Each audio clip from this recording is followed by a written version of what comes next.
अशा पद्धतीने तुम्ही ऍडजस्ट देखील करू शकता। समजा बाहेर करायचंय जवळपास 1.5 ते 2 कोटी रुपये जर पाहिले फक्त याची स्कीम मध्ये, तर मित्रांनो हा आहे फोर्डचा रेंजर पिकअप ट्रक। आणि हा आहे ना साधा सुद्धा रेंजर पिकअप ट्रक नाहीये। तुम्ही जर पाहिलं तर 5 व्यक्ती आतल्या साईडला बसू शकतात। ओआरएम तुम्ही पहा, अशा पद्धतीने तुम्ही ऍडजस्ट देखील करू शकता। समजा बाहेर करायचंय आणि इथे मागच्या साईडला जर पाहिलं ना तर इथे एक कारवा व्हॅन जोडलेली आहे त्यांनी। इथे जर पाहिलं तर इथे एक अटॅचमेंट जोडलेली आहे, तो याच्या थ्रू ही गाडी जर पाहिली तर इथे जोडलेली आहे। आणि तुम्ही याची जी ओव्हरऑल साईज आहे ना ती देखील पाहू शकता। आणि महत्वाची गोष्ट म्हणजे जर पाहिलं मागच्या साईडला बाईक ठेवलेली आहे, तर इथे तुम्ही तुमची बाईक अटॅच करून कुठे समजा लांब जायचं आहे तिथे बाईक तुम्हाला यूज करायची आहे किंवा हिचा मेंटेनन्स वगैरे करायचा आहे, इथे आतल्या साईडला काही कंपार्टमेंट देखील तुम्ही बसून घेऊ शकता। आता आतल्या साईडला सो अशी काही तुम्हाला एंट्री करायची आहे इथे। सो इथे एक प्रॉपर असा बेड देण्यात आलेला आहे। त्यानंतर इथे जर पाहिलं सोफा राऊंड शेप मध्ये आहे।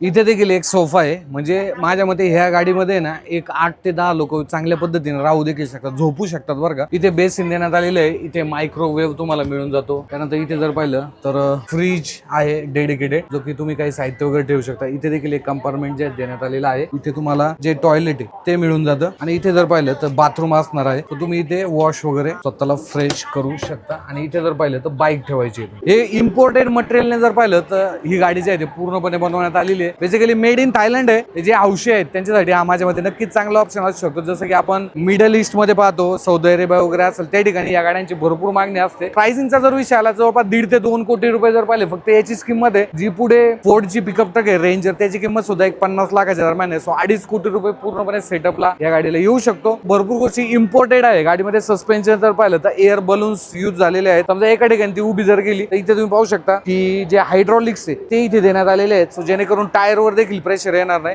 तो मल्टीपर्पज यूज आहे। बाकी याच्याबद्दल तुमचं काय ओपिनियन आहे मला कमेंट मध्ये सांगा। धन्यवाद।